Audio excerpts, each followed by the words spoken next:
We are back with our intermediate trick dog class online. Good boy. We're going to do some intermediate level tricks today, picking you up from your novice level tricks that we started a long time ago. Most of these tricks will come from the book 101 Tricks. 101 Dog Tricks book.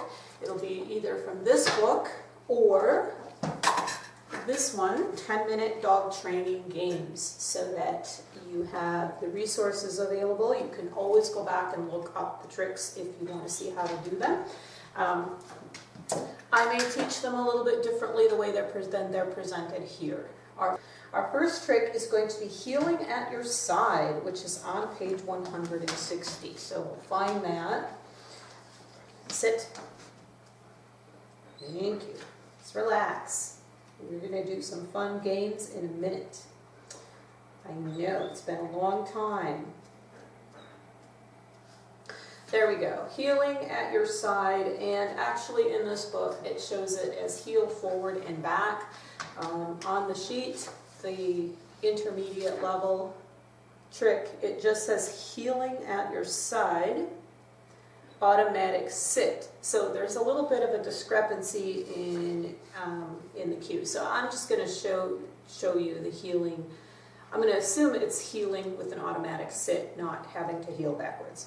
But anyway, that's it. So what your dog needs to know to do this is they should already have a sit cue, verbal cue, or a hand signal, or both would be ideal if your dog will do both. So we're going to start out, and I'm actually, it says to start out with your dog on a loose leash. I'm actually going to teach it without a leash because I don't like the leash to become a crutch for you or your dog. I like the dog to learn the position without any kind of external, I guess, force.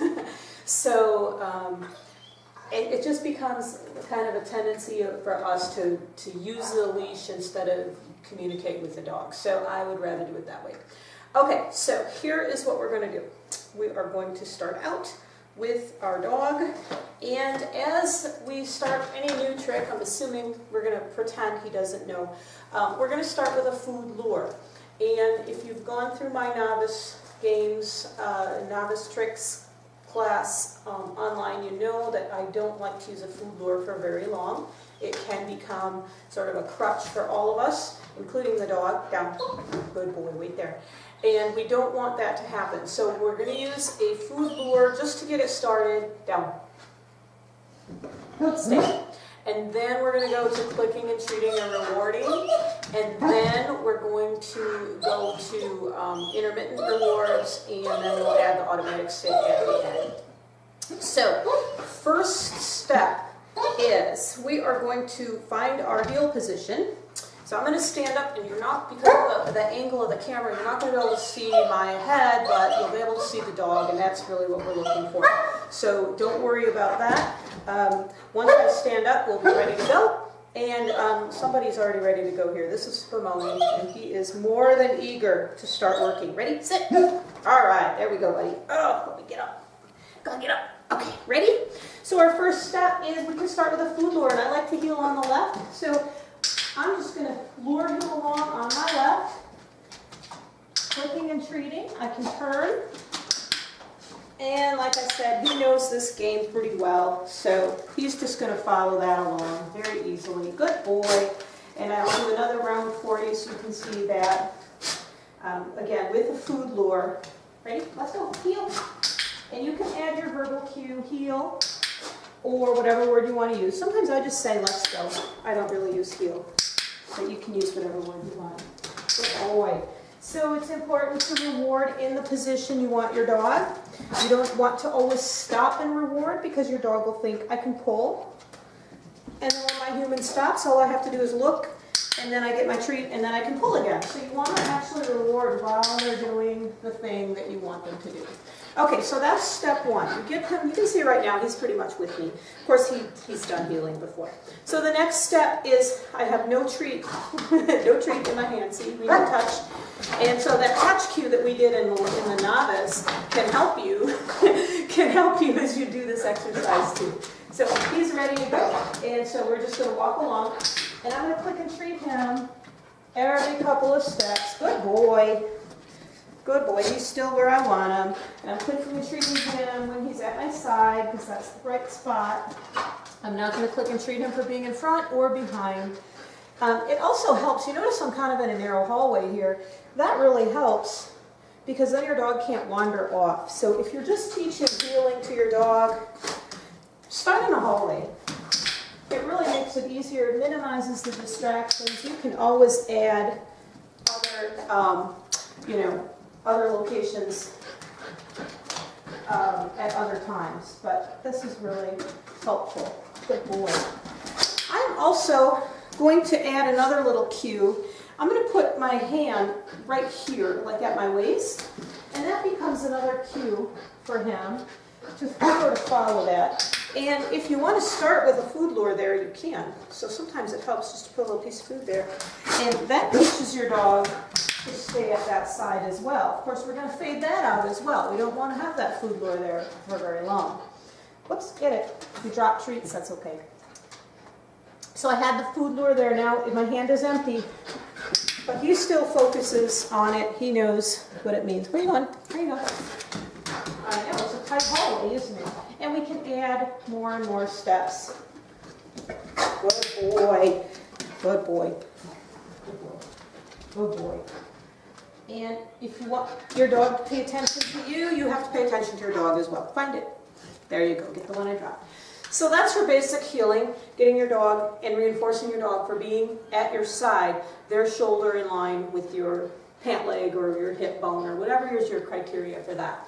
Now, the next thing that we're going to do is we are going to add in that automatic sit. So I'm going to get him to my side. Now, he already knows this, but just here's the difference. Here's where I teach this differently than it says in the book. In the book, it says you'll have a leash on your dog and you're going to tug up on the leash and then say sit. I don't like to do that. I don't want to rely on the leash as the cue for my dog. I want my dog to know the word sit and to sit when I say sit and not, and I don't want to, every time I want my dog to sit, to be having to jerk on the leash. So he has no leash, so he has no choice. So our first step, if your dog only knows how to sit straight in front of you, that's not that uncommon, that a dog only knows how to sit straight in front of you because that's how we always practice it. So they have to learn it at the side as well.